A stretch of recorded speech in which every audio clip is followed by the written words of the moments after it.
Hi, I'm Maren. Welcome to part 3 of this video series. So we're covering everything I keep in my car at all times, my car and road tripping essentials. So last time we covered everything in the back row of the car. The previous week before that, we covered everything in the front rows of my car. And today we're going to be covering everything in the trunk of my car.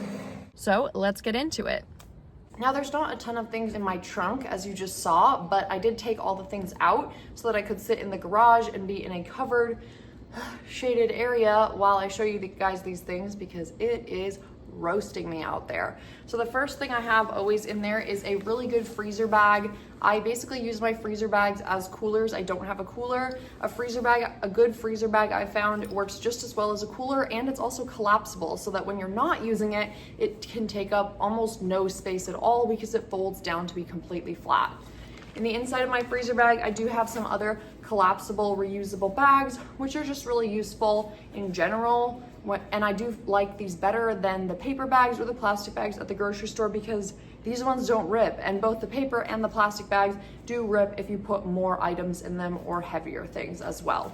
The other thing I have in the trunk of my car is this basket. Now this is a collapsible basket from Sprouts. Obviously it's very full, so it's not collapsing right now, but I do like to keep everything organized by keeping it all inside of a bin. And the bin also has handles, which is really nice if I do ever need to take it out of the car. It makes it super convenient. So we'll go through what's in here one thing at a time so I can just show you guys up close. But I did want to show you that that's kind of what I use to keep things organized and to keep them from not just sliding around and sloshing around at random in the back of my car.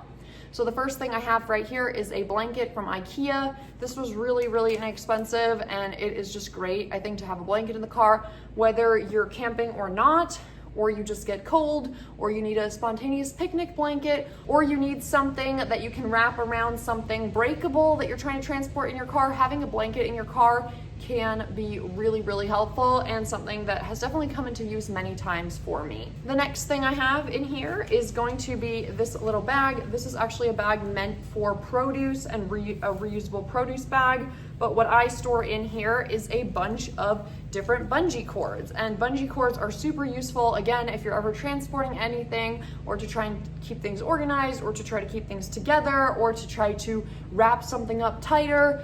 I find that having bungee cords has come into use many different times, even times when you would think that that's not useful. It has been useful. One of the more weirder ways that I've used them is as a spontaneous sort of clothing line or way to hang things up that way. And I've also used it as a way to help me pick up furniture on the side of the road. The next thing in my little bin here is a roll of duct tape. I mean, I think this goes without saying, but duct tape is something always useful to have. I feel like it is the ultimate, emergency repair item to have, whether that's, fixing something like a piece of clothing or fixing something on your car. I think it never hurts to have a roll of duct tape with you. The next thing in this little basket is a pair of gloves. So this is obviously a pair of reflective gloves. I always imagined that I would use these if I ever had to repair something or do something outdoorsy or like move branches or something, and I didn't want my hands to get dirty or I needed more grip. I have actually not used these gloves not because I haven't done any of those activities, but because I always kind of forget that I have them, but I do have them. I actually got them for free. They came accidentally in one of my Amazon packages, and Amazon told me at some point just to not send them back to them and keep them, and so that's how I ended up with these gloves. But I also feel like it's always good to have reflective clothing just in case you're, walking at night or you want to be more visible in the darkness. It's never bad to have an extra pair of gloves kicking around.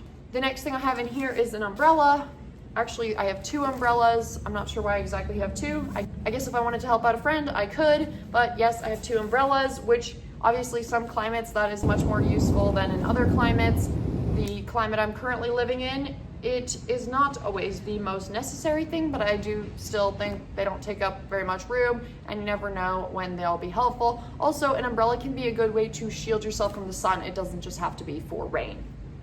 The next thing in this little basket is my other side window shades. So these are magnetic. If you guys watched my car camping setup video, you've seen these before. If you did not, I will link those down below, but I'll show you a picture of what they look like when they are in the windows. Basically, they magnet onto the sides of the window frame and they provide a visual shield that way. They can be used for sun, but I mainly use them for camping and sleeping in my car as a way to you know, have privacy and also block out light. Next thing I have in here is steel wool. I don't really need this anymore in my car, but I was using it to fill up some of the holes when I thought I had rodents in my car, because rodents cannot chew through steel wool. So if you don't know what steel wool is, it kind of looks like, disgusting, but it looks like this. It kind of looks like a sponge made all out of little pieces of metal though, actually. And so it's something people use for cleaning, but it's also something that's really helpful for plugging up little holes, because rodents can chew through almost anything. They can chew through plastic, they can chew through wood, they can chew through types of glue. Obviously they can chew through any kind of food or paper or cardboard, but they cannot chew through metal. And so if you ever have a hole that you think a rodent might be going through, put a piece of steel wool in it and then put some aluminum over that and then tape over that, and that is a way to prevent rodents from coming into a space. I learned that in college when I was living in a house where we had a serious mouse problem, and so I was using this to plug up some holes under the front dashboard where I thought that rodents might be coming into my car from under the front engine. I know this stuff isn't glamorous, you guys, to talk about rodents in your car, but it is part of the reality of traveling full-time and of having that kind of lifestyle. And so I do think it is important to talk about this stuff. And you know, obviously I've had this problem enough times that it's been worthwhile to just hold on to this stuff and keep it in my car. The next two things are also other things for rodents, and I will spray these under the hood of my car periodically and inside the tires, just to double, triple check that there are nobody new is trying to move into my vehicle. These are ones that smell safe, or they're made with essential oils. So they're made mostly with peppermint oil, actually both of these, and as well as cinnamon oil, garlic oil, and sodium lauryl sulfate, which is interesting because that's actually soap. Both of these are made with those ingredients. So that is something that you can spray under the hood of your car that doesn't make your car smell like chemicals and actually makes your car smell quite nice. That will keep away some of those little critters. And I think it does also have an effect on bugs. So for example, this one says repels mice, raccoons, ants, and rodents. So this isn't just talking about rodents in general, but anytime you're living out of your car and you have food being stored in your car, there just is more basically bait for rodents to come or pests to come, and you know, they're just looking for food. So you do want to be aware of this, because you don't need any, you know, unwanted residents moving into your car with you. All right, the next thing that I have in this tub is more lotion. Actually, this seems like it might have changed consistencies due to the heat outside. So that is something to know, is that anything that's a liquid especially is prone to expiring faster when it's left for extreme temperature conditions. And also it's more prone to, just not keeping the property that it was supposed to. For example, deodorant always melts in the car. Chapstick always melts in the car. So those are things that you'll never see me say that I always have in my car, because I don't always have them in my car, because in the summer they melt and it's not worth it, because it makes a huge mess when it does melt. So in theory, I do always have an extra thing of lotion in my car. The next thing I have are some assorted cleaners. So I have this one. This one is kind of a nice air freshener one that you can also spray on the seats that kills germs. I have a pair of pliers, and I usually actually, when I am on the road full-time, have a full toolbox in my car as well. Right now I have it inside my apartment because I do have an apartment at this time, but I normally do also have a full set of tools, not just a few like you've seen me show in this video. The next thing I'm going to show you guys is this. So this is a headlight restoration solution basically. So it removes the yellowish tint off your headlights, makes your headlights work a lot better at night. So it's just something I like to do regularly to kind of keep up with the maintenance of my car, because like I said before, my car is old, but I do think keeping up with the maintenance is extremely important, just to have the safest and best possible driving experience that I can have.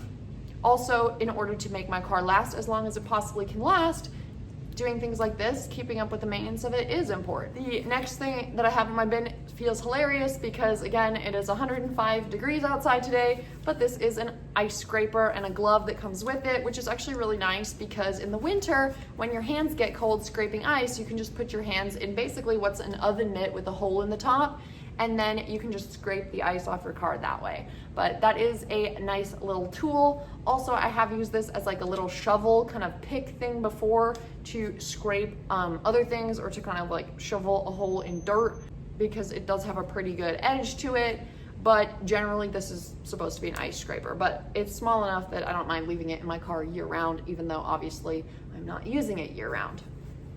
So the very last thing that is in my little basket here is going to be something that I think is important to talk about. So this is a roll of toilet paper, obviously, and I have this bucket.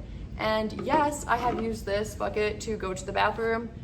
I do think it is very important to have a system if you are, consistently sleeping in your car, to have a system for going to the bathroom in your car, because as gross as that might sound, what happens when you're in the situation where you cannot get to a bathroom, there's nowhere on the side of the road to go to, and you need to go, or it's not safe for you to get out of your car? Because I've had some campgrounds that I've stayed in where I don't really feel safe getting out of my car in the night, walking to somewhere else, drawing attention to myself in that way just to use the bathroom, but I really gotta go. So it honestly comes down to being a safety hazard to not have a system for doing this. And I definitely learned that the hard way when I was one time in a sketchy situation and I really hadn't thought through this at all.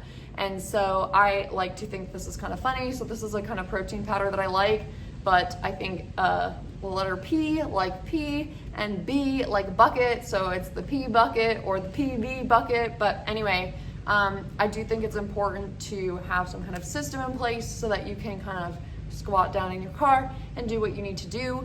Obviously for men, this is much easier and you guys will have an easier time. But even for women, I think that's something that is not talked about enough, is that it is important to have some kind of a system that you've thought through ahead of time, and preferably that you've tested ahead of time too, that you can do realistically without a mess in your car. So weirdly enough, practice at home, but definitely have some kind of a system in place. And then obviously pick a bucket or a thing to put it in that has a really good sealing top, that doesn't let out any smells or that doesn't let out any spills if you're driving and things fall over or move around in your car. That is not preferable. I will also say to that, and I feel like this is such a weird topic to be giving advice on, but for women, I found picking something that has a larger top, like this protein powder jar, to be like the ideal size opening to use, because too small of an opening was too difficult to use for me. And yeah, I know that's kind of weird to talk about in public, but I do think it is important because, like I said, this could come down to being a safety hazard. And if you want to hear my own personal story on that, basically I was in a situation, I was in a campground. I didn't really love the campground in the first place. I didn't have cell service, so technically people did know where I was, but they couldn't update my location. They couldn't actively see my location.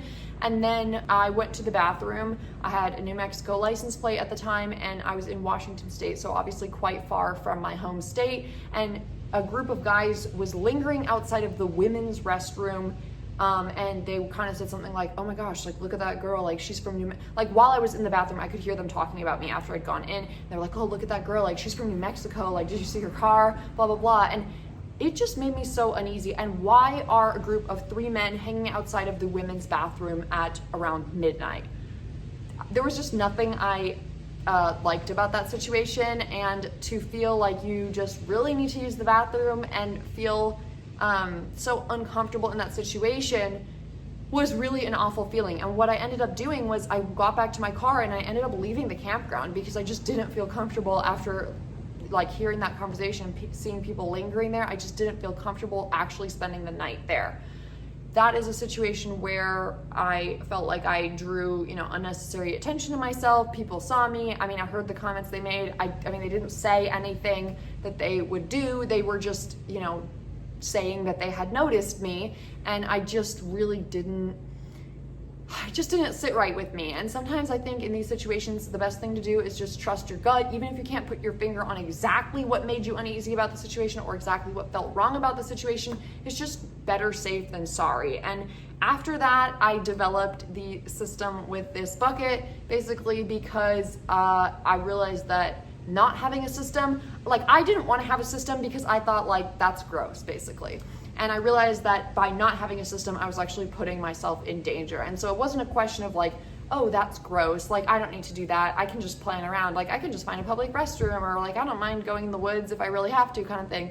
Yeah, I got over that really quick when I realized that it could actually be a safety hazard to not have a system in place for being able to use the restroom in your car. Obviously, just emergency circumstances, guys. It's not like I do this on the regular at all, but the few times where I have actually had to do it has been really game-changing to have a system or an option in place. And sometimes it's also just helpful to know that you have an option, honestly, like the mindset around it, like the mentality of just knowing that like you don't have to leave your car at night if you did have to go to the bathroom. Because something else I started doing was I realized I wasn't drinking enough water during the day, which was causing me to have headaches from dehydration because I was scared to have to use the restroom in the night, which again basically comes down to a safety and a health hazard. And I'm like, why am I putting my health at stake by not drinking enough water just to avoid like doing something that I think is gross? Like, this just didn't really make sense. So practically speaking, this was a very good thing for me to have in my car, and I've just continued to leave it in my car from then on, basically. Obviously, I clean it out in between uses, but yeah, I keep it in my car. So there you go. That is all of the stuff that I have in my car. I have covered everything that I constantly keep in my car that I like to use while traveling. As always, I just want to thank you guys so much for watching. Please let me know in the comments down below. Did any of these things surprise you? Are these things that you also keep in your car? Was there anything really unexpected here for you? And as always, I really just appreciate you and your time. You could have been doing anything with your time, but you chose to be here watching this video with me, and that means the world to me. Have a wonderful day. See you next time. Bye, YouTube.